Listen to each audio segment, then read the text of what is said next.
Episode 15, approaching this week's podcast. Similar to last week's, obviously we done that interview for me. We asked ChatGPT to ask us a few meaningful questions, get a little bit personal, get a little bit deep. We've done a little bit of that today. I've kind of came up with a few kind of questions I wanted to ask Anton, and get really deep, get this guy talking. We've got quite a lot of tasty questions to ask, and obviously we're in this beautiful Belhouston Park. This is a change of scenery if you ever did see one. Yeah. Sitting right in the centre of Belhouston Park. Me and Anton are we've kind of grown up in this area, so it's class to get the chance to make a podcast right in the centre of it. So yeah, Let's do it. Right. So first question, right? What's one book, podcast, or an idea that has majorly impacted your life today and your personal development journey? Putting it down to one is very difficult. When you say podcast, that's probably something that comes out of my mind the most. Like, I've listened to podcasts probably for 5-6 years now, and the one I've listened to most is Modern Wisdom by Chris Williamson. Yeah. And I reckon I've probably banked easy probably 500 hours of listening to him. Yeah. And the guests he has on, the insights he has are like you never really know until you look back and you listen to like how many hours have I listened to him. Like, it's unbelievable. But the lessons that I've taken, probably I don't even know that I've taken them from him. Yeah. But like, that's the one I've listened to most, and that's one I probably connected with most throughout my whole journey. He's like, he does three every single week. He's like one of the biggest podcasters in the world now. Yeah. By like, and for no reason why, then he's amazing at it. And like, he treats it like an athlete treats training. Yeah. And I've learned a lot from him over the years. I think you don't really realise like how much like listening to his podcast like moulds the way you think and what you say. Yeah. Until you actually start to think about it. Yeah. Like, you actually start to think, oh, I got that from Modern Wisdom. Like, Yeah. I like a lot of the shit I say, because I listen to it so much as well, and a lot of the shit I say is like from the podcast, and a lot of the information that I'm telling people when it comes to like kind of mindset. Me and you are quite big on that, like the whole kind of mindset stuff. So a lot of the things that I say are from that podcast. Yeah. And it's just it's so good. I totally agree with you, mate. Yeah, like So good. I think that's something that's not really spoke about enough. And like, a lot of people talk about how important your diet is in terms of what you're putting into your body, but your information diet is just as important. Like, who you're listening to is so important. And I've listened to loads of different podcasters over the years, and I've like pushed some away because they've like started going into certain ones.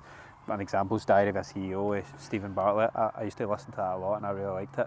Then he started getting on these nutrition guests who just like talking shit. And like, I don't I think that was to get bait for his, like, so that more people would watch his podcast. Yeah. And I didn't like it, so stopped listening to him. But Chris Williamson's always stayed true, and he's very curious, which is probably going back to, you said, book, podcast, and an idea that's changed your life. An idea that's changed my life is to stay curious. Like, that's probably going to be my first tattoo. I've spoke about that. Yeah. Like, that's when I hear stay curious, I think of Sahil Bloom. I think I've spoke to you about him before.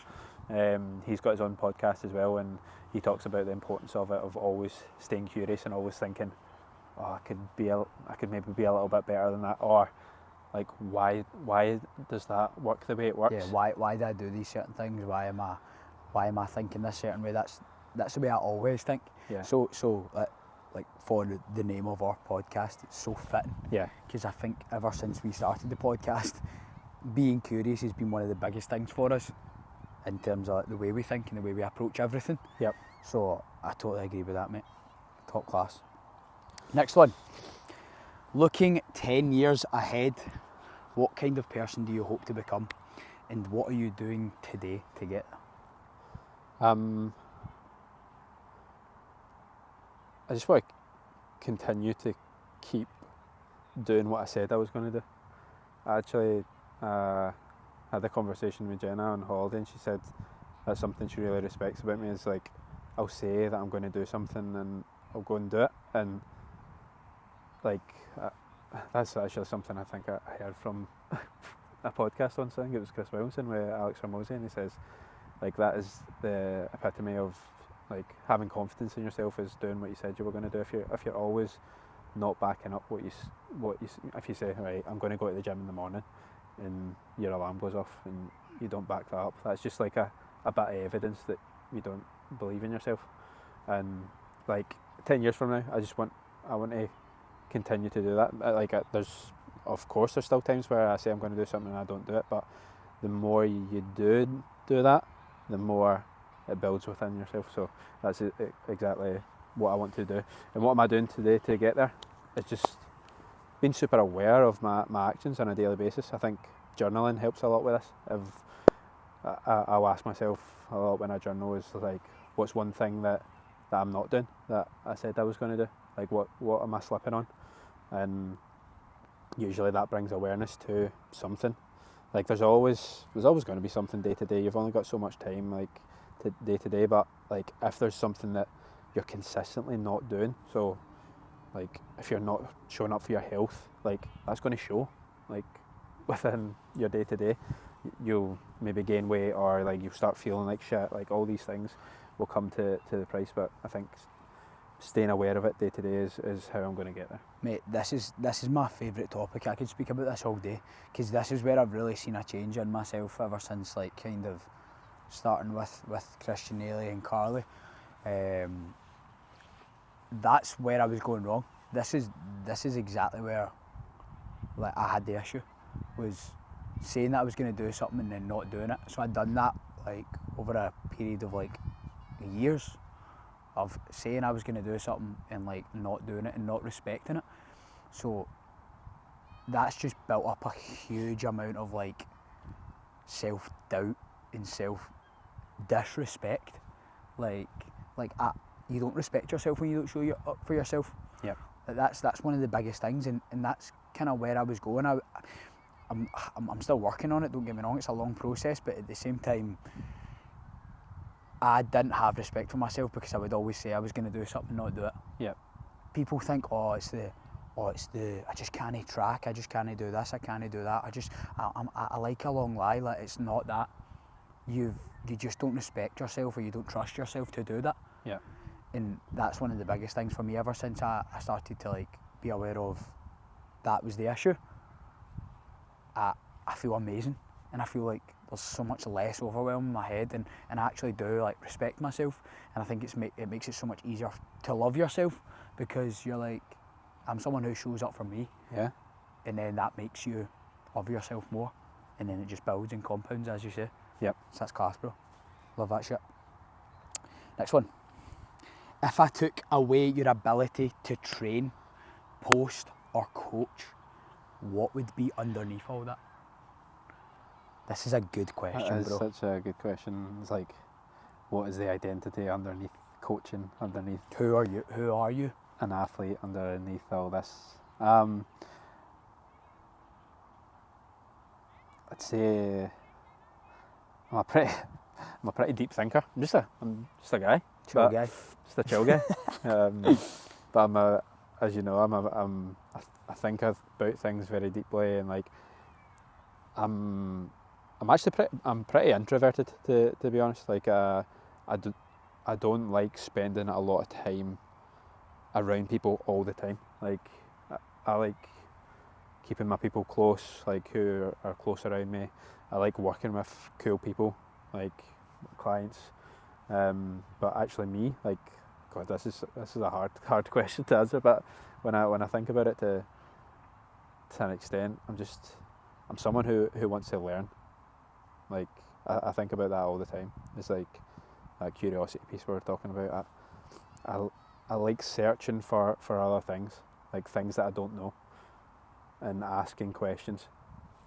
I think me and you both do that. Like we like to ask questions, and we like to think of what's out there, like what's different, and that's what sparked the conversations that these have. Like that's why we started this podcast as well. Totally. Was to learn from other people. I think that being like all these things as well, talking about training, talking about coaching, all these things are fueling curiosity. Coaching is being curious about other people, where they're currently at, asking questions, trying to solve problems for them. And exact same with training, like we're trying to get our best high rocks time, it's trying to solve a problem, it's trying to get a little bit faster, it's trying to test our own like ability, test our limitations really. And yeah, I think that's what I like to do. I think I like to test myself and be curious. That's cool that you say that as well, because thinking about that does always come down to curiosity. Like with the whole training piece, like you're curious to see how far you can get, and like with the job you're in, you're curious to see how you can help people and how you can solve that problem, as you say. So that's top class, bro. Love that shit. Into the next. This is kind of similar to the second question, but a little bit different. Imagine you meet your 37-year-old self. What do you hope he thanks you for, and what would you be afraid he might regret? What do you hope he thanks you for, and what would you be afraid he might regret? I would hope that he would thank me for being true to me and sticking with my guns of what I want to do. Like you know yourself, it's so easy for like your life to rule you rather than you to rule your life. Like 99% of the population usually let their emotions dictate their life, or let the people around them dictate exactly what happens. I want to live a life that's true to me and live it with my loved ones. So I want to stick at what's best for me and build what I want to build. This is beautiful, bro. Totally. And then what would you be afraid he might regret?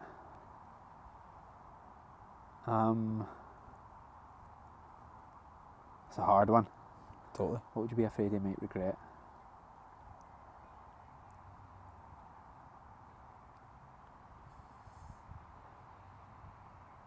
Where I place my time, potentially. Like, I think that, of course, you've always got very limited time on on this earth, but I think that that's the only thing you can really regret is where you put your time into. Like, that's what you'll always think back on. What if I done this? What if I done that? So again, that probably links exactly to what I just said, of just being really aware of what I want to do and where I want to go, and just following that. Being really intentional is probably the word. Intentional with my life. Class. Next one. What's the biggest stamp you want to leave on your life? This could be for your legacy, per se. This could be like what type of stamp you want to leave for the people around you. Yeah.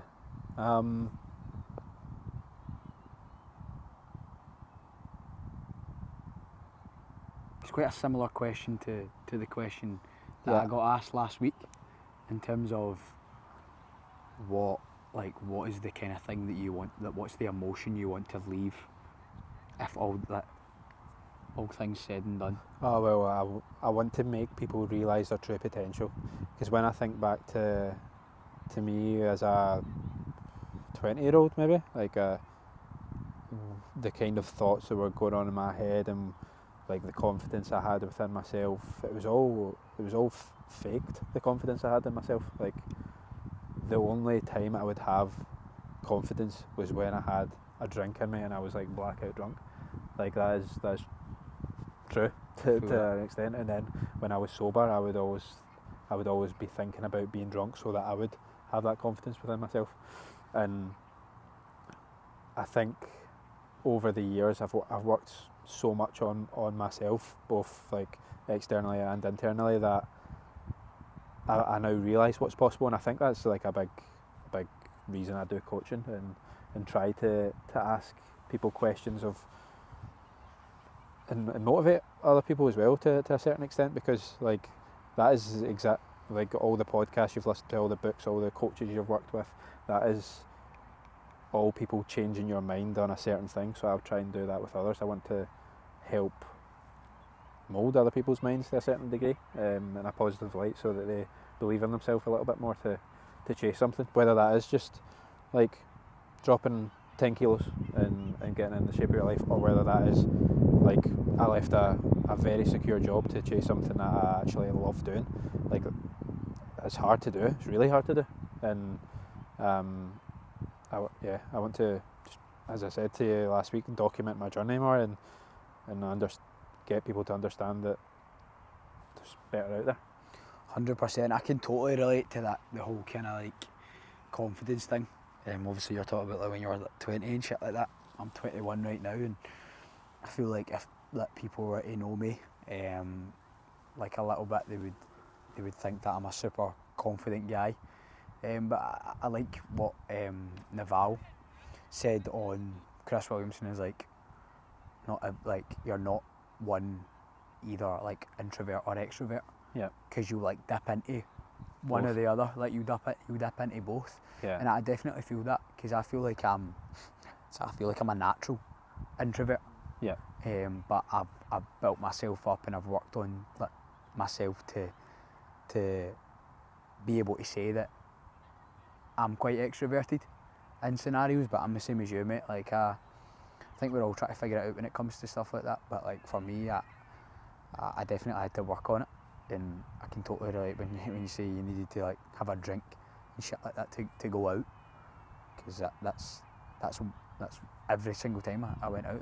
That's what I needed to do, is to have a drink to actually be confident, because I couldn't be confident unless I did do that. That was just down to me.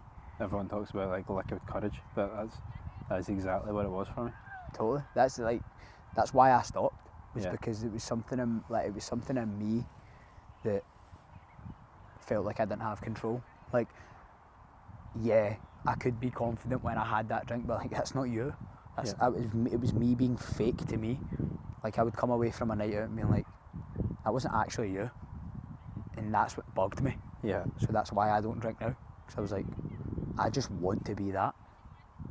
I just want to be confident. I don't want to need to like put something fucking down my sounds mad. I was gonna say fucking like drink something to like then become confident. Yeah. You know. So I totally get that, bro. Yeah. Totally. It's the longer route, working on yourself for years. It's a harder route, but it's the harder route, but it's the right route, I think. Yeah, 100%. Right. What have you learned in the past year that has had a massive impact on your life today? The past year, to try more shit, probably. I think it's very easy to get very bogged down in your like kind of day-to-days and not see a bigger picture.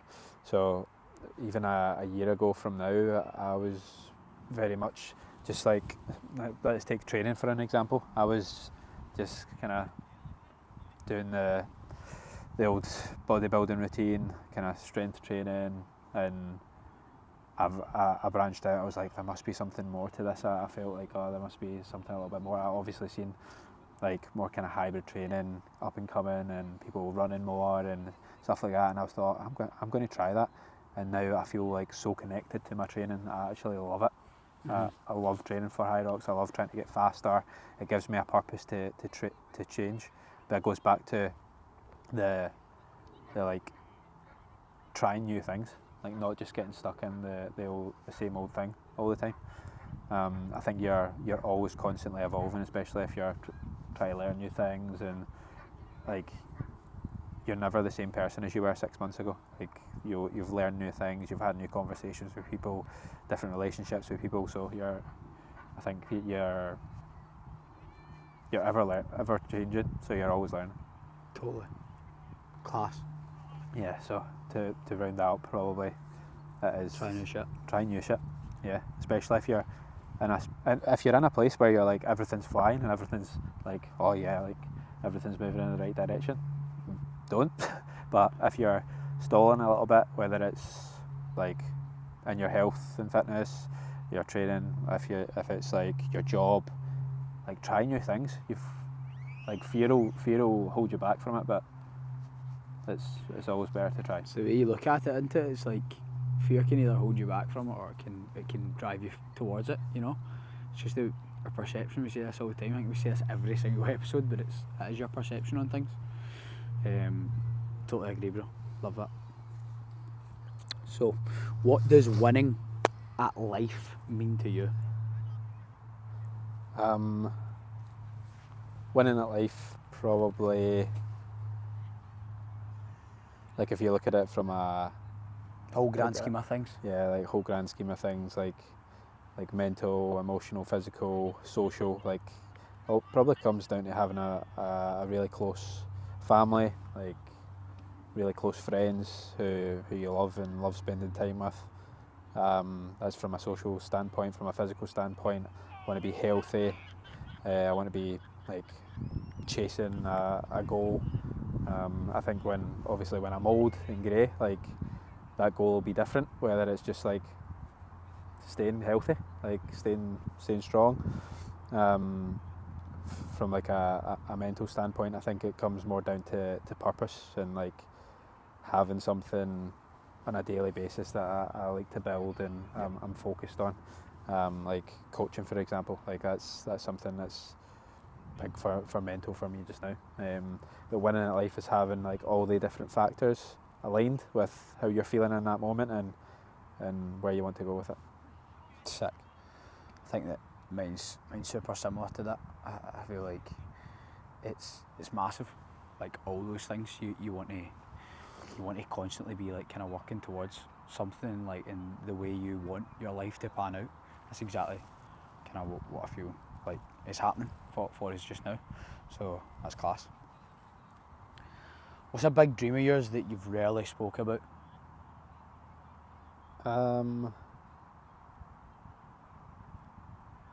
Creating a family, probably one. I Sick. don't really speak about it just because I know it's like not on like the close horizon, but it's like 5 to 10 years time I will have a family, like, and like I'm not scared to think about that, but it's something that I definitely want to create a family in the future. Like I think the best thing in life will be like having young kids and helping them become the people they want to be. Like I'm really close to my family, and I'm so appreciative of my mum and dad for all they done for us. Like my wee brothers, my big sister, we're all really close, and I think I want to build a family exactly like ours. Sick. Like I don't talk about it a lot, but like that's definitely something that I think about. It's Operation Chris Williamson.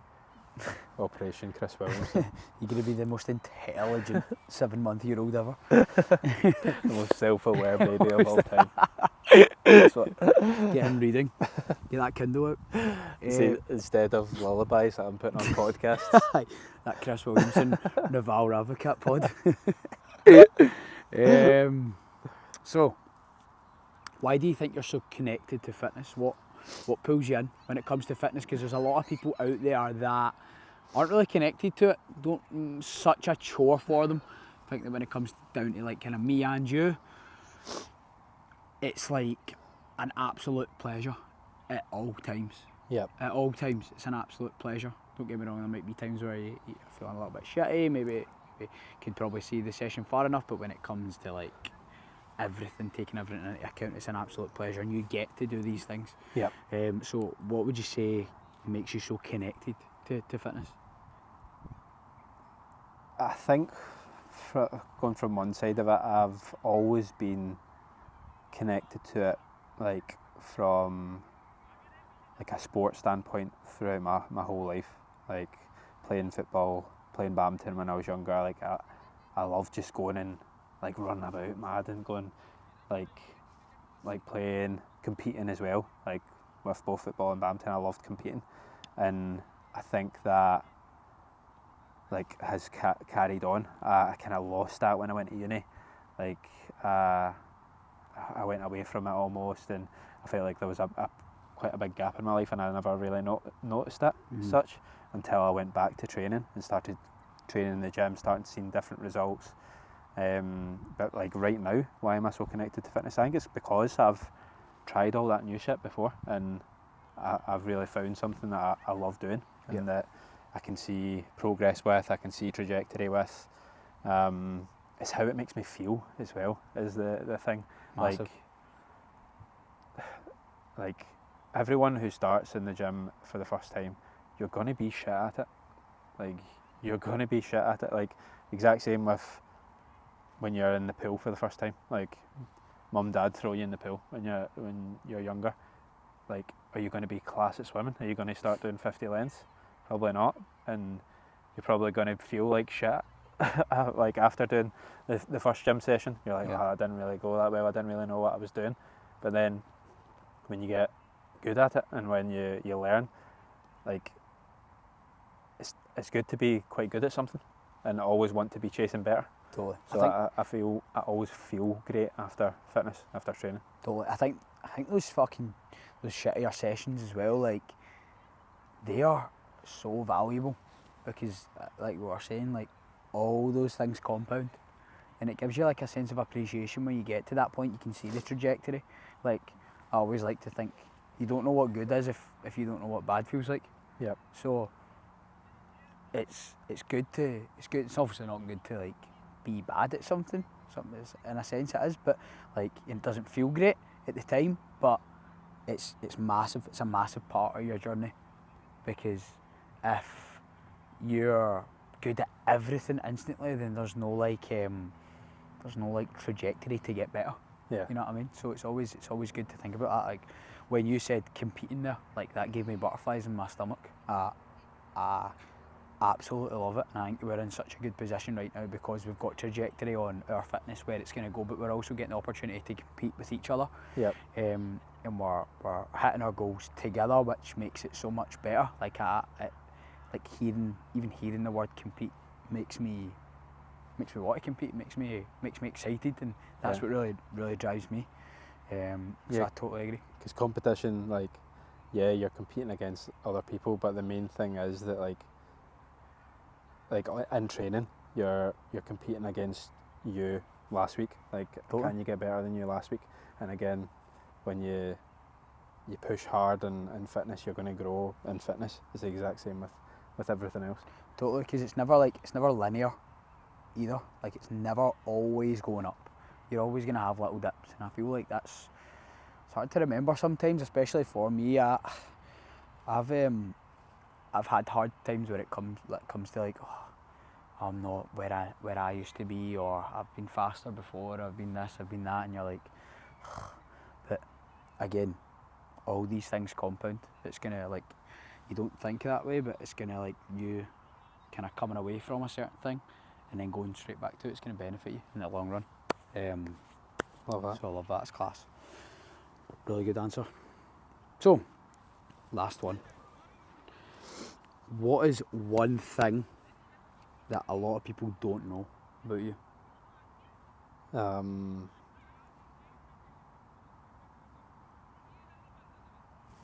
It's a hard question. That's a hard question. Take your time.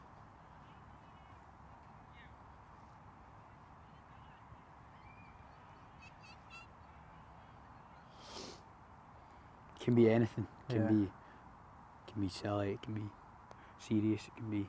What is one thing that not a lot of people know about me? I got my ears pinned back. Do you know that about me? You did tell me that, bro. Yeah, like, this is probably quite a good story to talk about. So when was it? I think it was maybe 2023 or 2022. I got my ears pinned back. I had my left ear stuck out more than my right ear. Yep. Both were like quite sticky out, but like growing up, like that, it irked me so much. I used to think about it all the time, and that's what I was insecure about the most. And did anyone ever used to make comments about it? in school, yeah, like in school, like nothing bad. It was just my pals, like having a laugh about it and stuff. But you know yourself, like even like just having a laugh, like because I was insecure about them already. Someone made a joke about it, I would laugh it off, but then I would feel it like later on, and it was because I thought other people were thinking about it, like that it was annoying me and it was making me insecure. But do you know the maddest thing is when I got them pinned back and you get the surgery, you get them pinned back, you're in it's like a wrap around your head for 5 days or something and then it heals, like it kind of heals over time. And some of like my close pals who I hadn't seen in a couple of months, I seen them and like no one noticed apart from like my really close pals and my family. No one noticed and like no one had said to me. And like even one of I remember it was like 6 months after, one of my pals who I'd seen like 5 or 6 times, he was like, something looks a bit different about you. And I was like, is it my ears? And he was like, aye, like what? Like, so what I thought everyone was always looking at about me, no one even looked at it whatsoever. So like it just shows you the story you tell in your head of, oh, they're thinking about this, like thinking about what other people are thinking. They don't care. That's a great story to tell. They don't care. No one cares at all. Everybody's too focused on what they look like. Yep. That's all it is. You play. You're always telling yourself a story about what people are saying about you.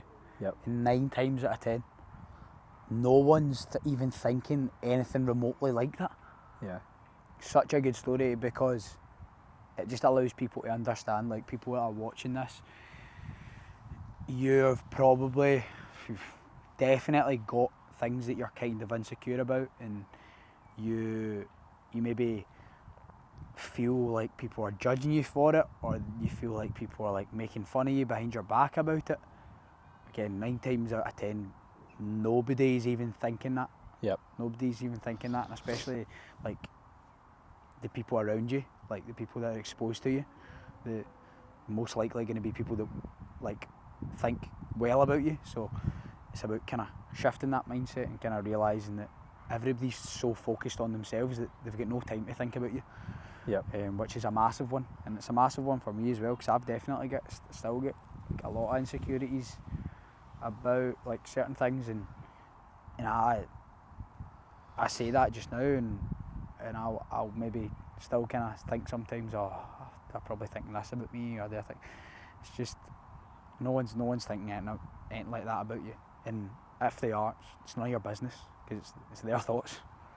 So that's class, bro. 100%. I always go back to that story and think on it. Sometimes I think if you start getting in that mindset of thinking about what other people think about, you can't control that as well. Totally. So that's the thing that I always like to say. People's opinions of you, like, it's none of your business. Yeah. Stop thinking about it. Stop thinking about it. Yeah. So that's top class. Absolutely love that story. You've told me that before. Yeah. Not really spoke too much about it, but I don't think I've spoke about it in the podcast, and like I've not really spoke about it to anyone really. I don't. That's because you don't really just bring it up, to be fair. Totally. Nah, it's massive, bro. It's absolutely incredible. That wraps up the pod. That wraps up the pod. We've got some exciting things coming with the pod as well. We're going to have some more guests on. We were brainstorming of some guests we're having on. We're going to have our man Harry Young back on as well. Coming back on. He's ready to spit some bars, part 2. Yeah, he's coming on for part 2, so we're all going to have a great conversation with him. Some people as well. We're not going to mention any names, but we've got some exciting. A few more in the pipeline. A few more in the pipeline. Cannot wait. But yeah, we're enjoying this. We're still loving the feedback. People messaging us off of any platform, any comments, any people who are sharing it as well. We massively appreciate it. Totally. One thing I would say is, like, we say this quite a lot, like, if you've taken anything away from the podcast and it's made you feel a certain way, like don't ever hesitate to send over a wee message to me and Anton, because I speak for both of us when I say, like, it makes our day. it makes our day, and when you do get that wee message, it means that you're kind of having a little bit of an impact on someone's day. So that's what I would say. Like, always send over messages, things that you've taken away from the podcast, and yeah, just keep listening, because we're going to keep doing these. We're never going to stop. There could be -1 people listening to this, and we're still going to keep on doing it, because it's what we love to do. That's right. Sick. Like, share, subscribe, please.